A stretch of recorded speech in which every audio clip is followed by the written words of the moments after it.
I'm Samantha Hislop from the Canadian Network on Cuba, and I want to commend the Canada Files, who, as an independent journalism and news organization, are doing critically important anti-imperialist critique and analysis of Canada's foreign policy, which is otherwise sorely missing in Canada. I think regarding Cuba, the most important work that the Canada Files has been doing, especially, is uncovering some of the ideological and financial connections within the ramping up of a very well funded smear campaign against Cuba. For example, the connections of this disinformation to the Ottawa based think tank, the MacDonald-Laurier Institute, as well as to Cuban American dissident NGOs and so called democracy promotion and human rights organizations, many of whom receive millions of dollars from the US State Department and funding and endorsements from Cuban American elites and even individuals that have been involved in terrorist acts against Cuba in the past.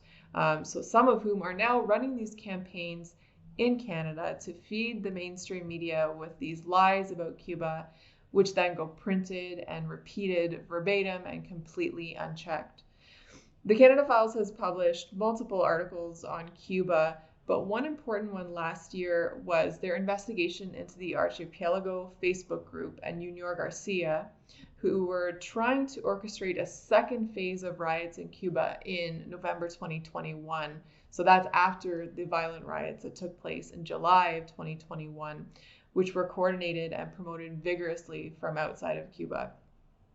It's extremely crucial that Canadians be exposed to anti-imperialist journalism